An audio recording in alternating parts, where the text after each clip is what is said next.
This budget hopes to build on the foundation laid in the previous budget and the blueprint drawn for India at 100. We envision a prosperous and inclusive India in which the fruits of development will reach all sections and citizens, especially our youth, women, farmers, OBCs, scheduled castes and scheduled tribes. In the 75th year of our independence, the world has recognized the Indian economy as a bright star. Our current year's economic growth is estimated to be at 7%.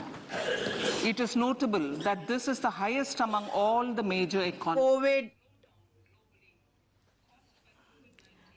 कोविड-19 और एक युद्ध के कारण विश्व स्तर पर अर्थव्यवस्था के बड़े पैमाने पर सुस्त पड़ने के बावजूद संभव हुआ है।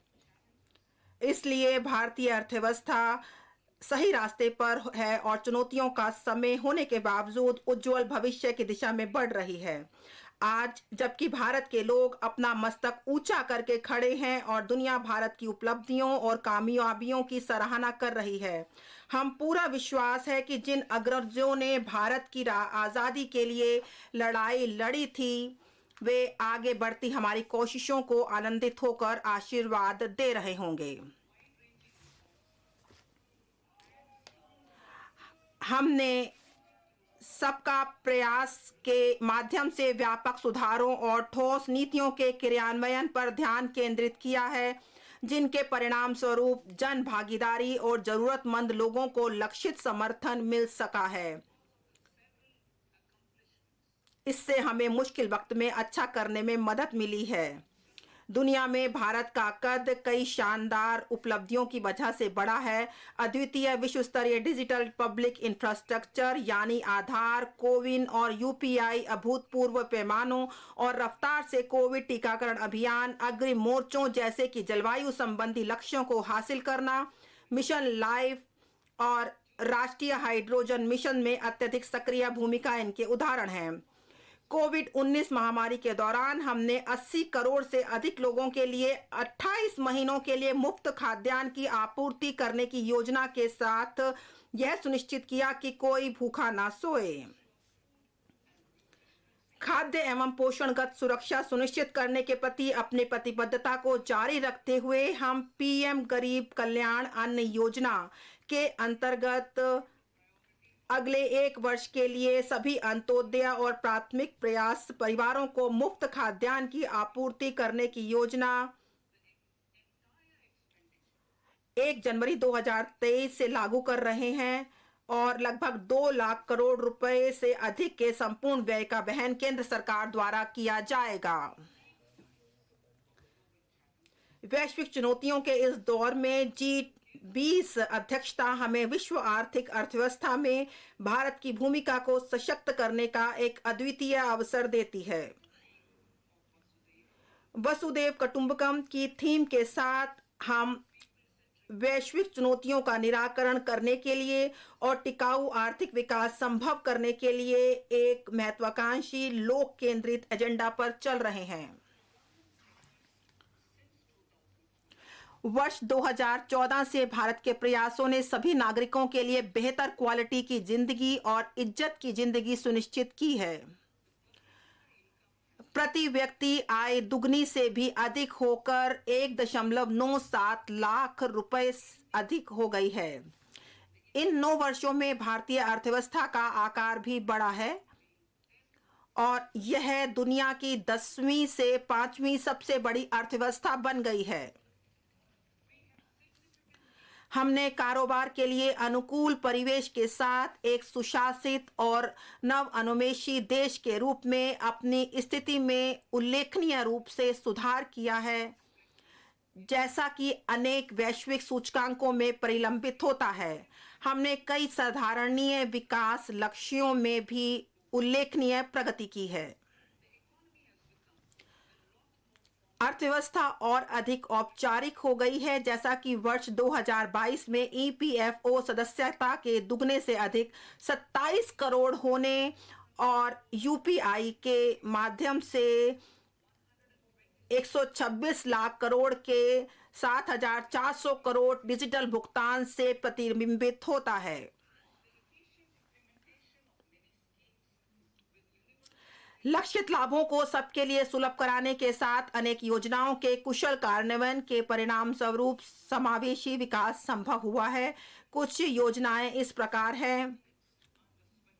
स्वच्छ भारत मिशन के अंतर्गत 11.7 करोड़ परिवारों में शौचालय, उज्ज्वला के अंतर्गत 9.6 करोड़ एलपीजी कनेक्शन,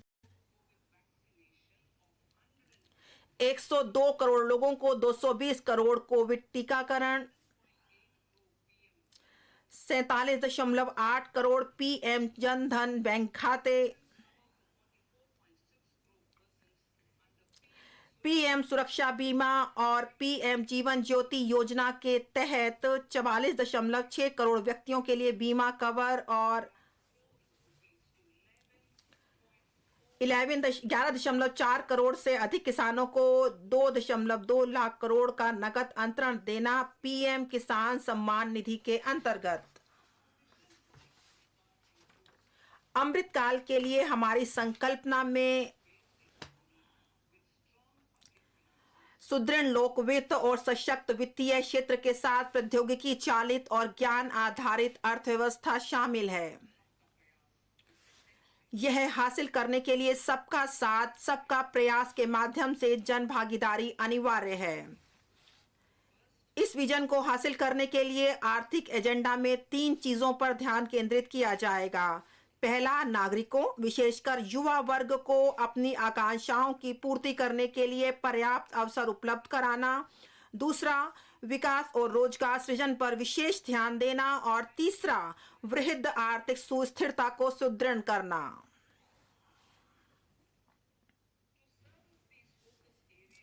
इन क्षेत्रों में काम करने के लिए भारत एट 100 तक की हमारी यात्रा में ध्यान किए जाने वाली इन क्षेत्रों के लिए हमने यह माना है कि अमृत काल के दौरान निम्नलिखित 4 मौके रूपांतरकारी हो सकते हैं। महिलाओं का आर्थिक सशक्तिकरण। दीनदयाल अंत्योदय योजना राष्ट्रीय ग्रामीण आजीविका मिशन ने असाधारण कामयाबी हासिल की है। ग्रामीण महिलाओं को 81 लाख स्व सहायता समूह से जोड़कर हम इन समूहों को अगले स्तर पर, जो कि आर्थिक सुशासन दिया जाएगा, और बड़े स्तर पर हम उनको जोड़ेंगे और प्रत्येक के पास कई हजार सदस्य होंगे और जिन्हें पेशेवर तरीके से संचालित किया जाएगा। उन्हें कच्चा माल की आपूर्ति की जाएगी और उन्हें उत्पादों की बेहतर डिजाइन, गुणवत्ता, ब्रांडिंग और मार्केटिंग के साथ उनकी सहायता की जाएगी। अनुसमर्थक नीतियों के साथ उन्हें इस बात के लिए सक्षम बनाया जाएगा कि वे बड़े उपभोक्ता बाजार में सेवा देने के लिए अपने प्रचालनों का दायरा बढ़ाएं। पीएम विश्वकर्मा कौशल सम्मान, पीएम विकास। सदियों से अपने हाथों से औजारों के सहारे काम करने वाले पारंपरिक कारीगरों और शिल्पकारों ने भारत का नाम रोशन किया है। उन्हें सामान्यतः विश्वकर्मा के नाम से संबोधित किया जाता है। उनके द्वारा बनाई गई कलाकृति और हस्तशिल्प आत्मनिर्भर भारत की सच्ची भावना को निरूपित करते हैं। पहली बार उनके लिए सहायता पैकेज की परिकल्पना की गई है।